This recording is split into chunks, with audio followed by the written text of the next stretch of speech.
Eh bien bonsoir à tous les amis, supporters, supportrices parisiens, parisiennes, toulousains, toulousaines, supporters, supportrices de notre club, amoureux, amoureuses du football, bienvenue à vous les amis. Écoutez, je suis très content, très heureux de vous retrouver pour ce débrief à chaud de la victoire du PSG 3-0 face à Toulouse. Donc déjà, premier point de cette rencontre, c'était très important de gagner ce soir, déjà parce que juste avant Monaco revenait à 3 points et te mettait la pression en ayant battu Brest 3-2. Et il fallait, avant d'aller à Munich face au Bayern en Ligue des Champions, un match qui va être, sans faire de mauvais jeu de mots, mais capital pour le Paris Saint-Germain, c'était important de prendre la confiance, d'avoir la confiance et d'être serein pour arriver là-bas. Voilà, il fallait arriver à Munich sereinement dans un match qui sera capital encore une fois. Voilà les amis. Maintenant, les gars, franchement, je vais vous dire la vérité. Alors, déjà, le stade. Le stade, alors, il y avait fermeture de tribune à Auteuil pour les soi-disant chants homophobes. De toute façon, maintenant, n'importe quoi, c'est devenu homophobe maintenant. Hein, bientôt, on va devoir venir en robe et en talons. Les hommes vont devoir venir en robe et en talons pour pas être taxés d'homophobes dans les stades. C'est ridicule, mais enfin bref. Donc, le cup était, la tribune Auteuil était fermée pour une partie fermée pour les soi-disant chants homophobes. Et puis tout alentour dans le reste du parc, tu vois, dans les tribunes latérales, on a vu qu'il y avait quand même pas mal de places libres. Et c'est vrai qu'on n'est pas habitué nous à voir ça au PSG. Bon, il a neigé, il fait très froid, c'est un vendredi soir, c'est Toulouse en face sans manquer de respect. Ça pourrait aussi expliquer. Mais bon, moi je vais être sincère avec vous. Je préfère voir le parc, je préfère voir un peu moins de monde au parc, même si bien évidemment que je kiffe quand c'est plein. Mais je préfère voir des vrais passionnés, des vrais amoureux du PSG, même si le stade n'est pas rempli, que un stade rempli avec des footix qui ne viennent que pour voir des mercenaires qui s'en foutent du club et qui viennent juste pour prendre leur chèque. Et puis des mecs qui viennent pour voir ces gens-là, alors qu'avant ils n'avaient rien à carrer du PSG. Et que quand ces gens-là partent, eh ben, eux aussi partent. Tu vois, ils vont plus aller voir le PSG. Donc je préfère voir des vrais supporters du PSG, le stade un peu plus vide que le stade rempli, comble, avec des mecs qui sont là que pour les stars et qui de base s'en claquent un rein du Paris Saint-Germain. Voilà. Maintenant, c'était un match de vendredi soir avec un retour de trêve internationale. Donc c'était pas glorieux. Moi, je me suis fait vraiment chier, surtout en première mi-temps. Un Toulouse FC qui ne propose quasiment rien offensivement, si ce n'est un petit peu avec Aboukal devant. Mais sinon, il n'y a rien. Il n'y a rien. Toulouse s'est contenté, par contre, de bien défendre, de mettre des coups, de répondre présent, en première mi-temps, de peut-être nous prendre aussi bien à la gorge, de nous mettre des coups, défendre en avançant, bien compact. Hein, ils ont bien bloqué les espaces. Ils ont très bien défendu.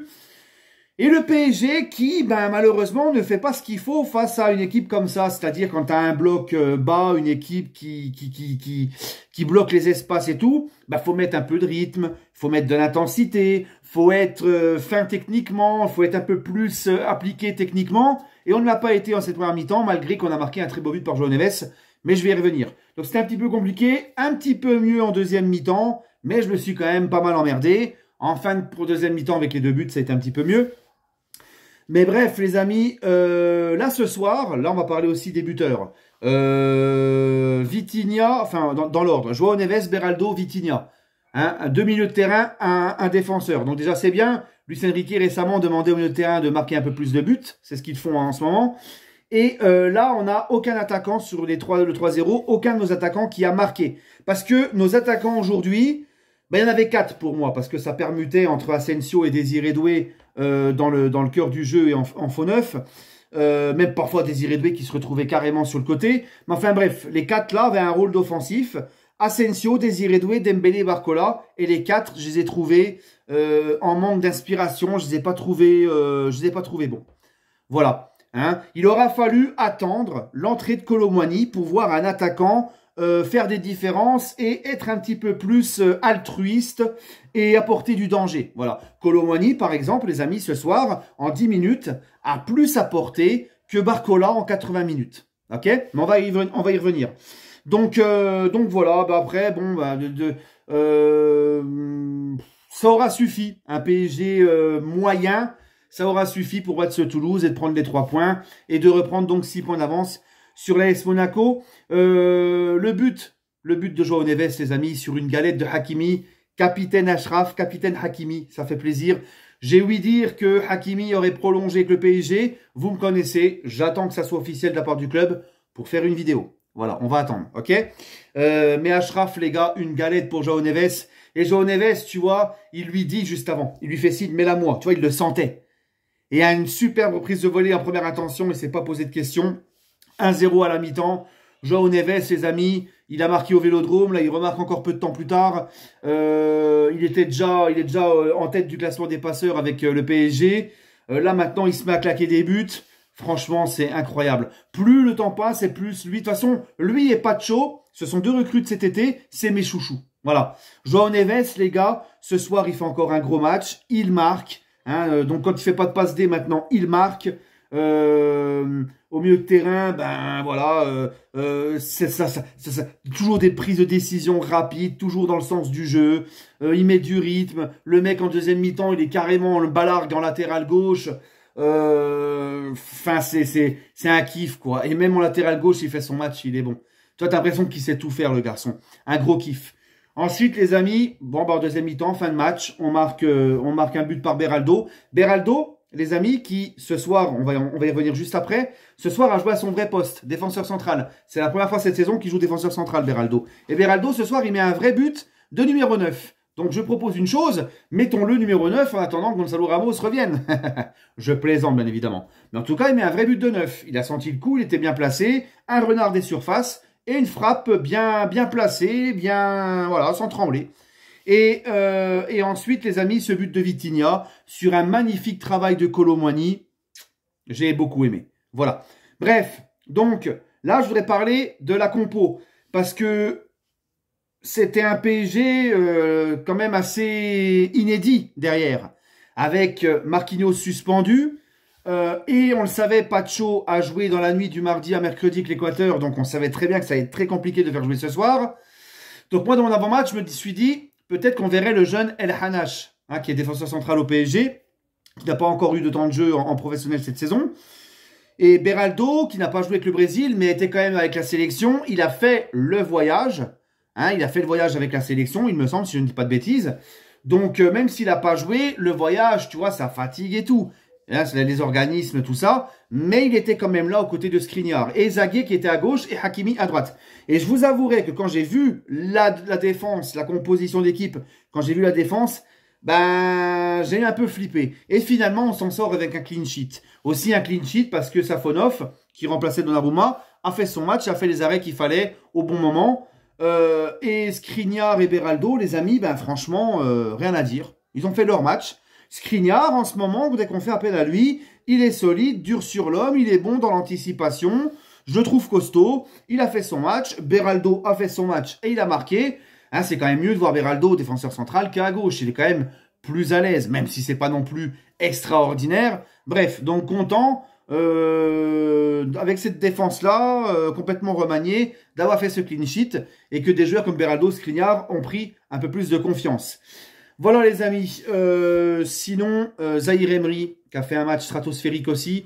Bah tiens, je vais vous donner tout de suite mes tops, mes flops. Mes tops, Zahir Emery. Zahir Emery, les gars, il a fait un match de patron, il revient super bien. Il aurait pu marquer un but, mais ça a été refusé pour hors-jeu.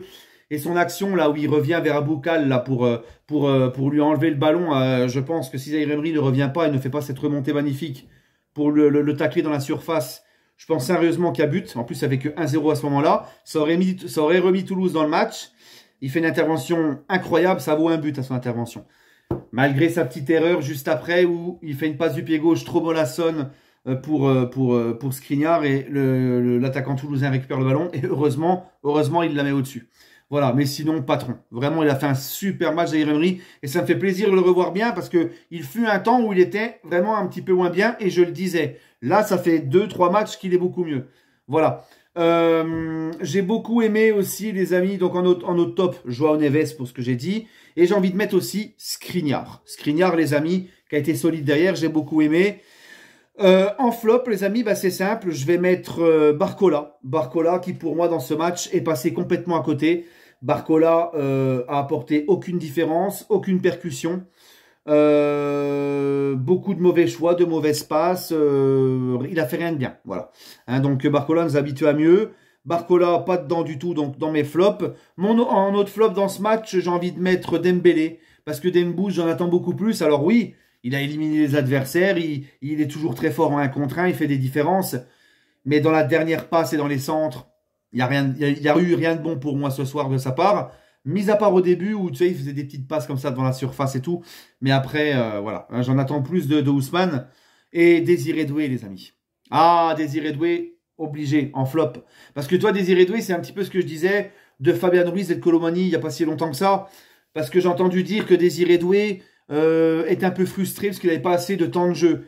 Mais je vais dire la même chose que je disais pour Fabian Ruiz et pour Colomani.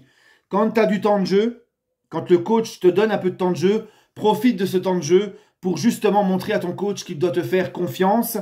Et toi-même aussi prendre de la confiance. Il faut montrer des choses quand tu as le peu de temps de jeu que tu as. Il faut montrer des choses. Là, tu es titulaire. Là, il a été titulaire, le garçon. Il a joué pendant 60 minutes, je crois. Bah, il n'a rien montré. Hein, pourtant, c'est un gars qui est très doué techniquement. Il n'a rien montré. Des prises de décision très lentes. Aucune différence. Franchement, beaucoup de mauvaises passes aussi, beaucoup d'erreurs techniques aussi. Donc voilà. Hein, contrairement à Colomani qui est rentré, je vous l'ai dit. J'avais déjà beaucoup aimé son entrée à Angers. Là, Colomani, il est rentré. Il a fait une super passe D à Vitinha. Juste avant, il provoque un corner. Juste avant, il est dans l'action où Fabian Ruiz fait une grosse frappe. Il a apporté plus de percussions et de danger en 10 minutes que Barcola ou même Désiré Doué en 60 et 80 minutes. Voilà. Même Asensio, hein. Asensio ne fait pas encore un match extraordinaire. Asensio très moyen aussi, les gars. Il peut être aussi dans les flops, Asensio. Le seul attaquant, encore une fois, comme je vous ai dit, pour voir un attaquant ce soir montrer des belles choses, il aura fallu attendre l'entrée de Colomani à la 80e. Et Colomani, j'avais beaucoup aimé son entrée à Angers. Là, j'ai beaucoup aimé son entrée ce soir sur le but de Vitinha, la passe décisive et tout. Et ça va le mettre en confiance. Voilà comment tu dois faire quand le coach te donne un peu de temps de jeu. Voilà. Donc je suis très content pour Colomani en espérant que ça lui donne confiance et qu'il soit meilleur. Voilà.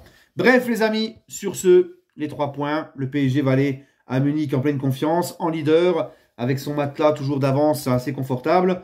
Un PSG pas extraordinaire, mais un PSG qui malgré tout, ça suffit pour battre le TFC. Allez, prenez soin de vous les amis, et toujours et encore, allez Paris, j'espère que j'ai rien oublié, mais c'est pas grave si j'ai oublié quelque chose.